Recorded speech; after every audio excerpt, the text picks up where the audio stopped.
আগেও বিএনপি জামাত অনেক কিছু করেছে, জানি না কতদূর বিচার হয়েছে। তাদের যদি আজকে বিচার হতো তাহলে আজকে সাহস পেত। আলোচিত ব্যবসায়ী প্রতিষ্ঠান বসুন্ধরা গ্রুপের বিরুদ্ধে ভূমি দখল, ঋণ জালিয়াতি, বিদেশে নাগরিকত্ব গ্রহণ, রাজস্ব ফাঁকি, অর্থ পাচার সহ বিস্তর দুর্নীতির অভিযোগে টাস্ক ফোর্স গঠন করে অনুসন্ধানে নামে দুদক।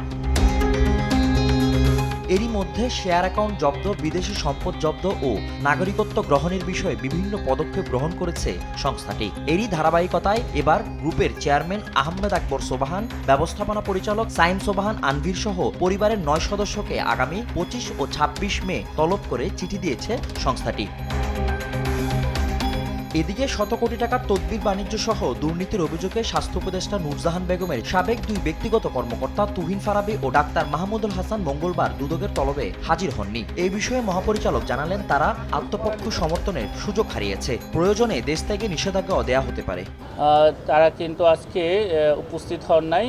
এখন পর্যন্ত তাদের কোনো সময় বৃদ্ধির জন্য তাদের কোনো আবেদনও পাওয়া যায়নি। এটা তাদের আত্মপক্ষ সমর্থনের জন্য তাদেরকে সুযোগ দেওয়া হয়েছে। এই সুযোগ যদি তারা না নেন তাহলে এটা তাদের বিষয়। আমাদের যে অনুসন্ধান দল আছে তারা তাদেরকে আরও একবার সুযোগ দিতে পারেন। চাইলে আমাদের অনুসন্ধান দল তাদেরকে পুনরায় সুযোগ দিতে পারেন এবং সেখানে নোটিশে লেখাই থাকে, যদি এই সময়ের মধ্যে, নির্ধারিত সময়ের মধ্যে আপনার কোনো বক্তব্য না পাওয়া যায় তাহলে ধরে নেওয়া হবে এই বিষয়ে আপনার কোনো বক্তব্য নেই।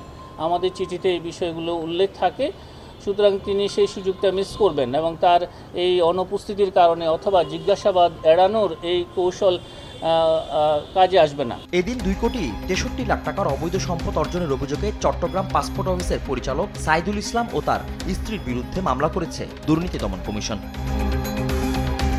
ফজলে আদিত্য, দেশ টিভি, ঢাকা।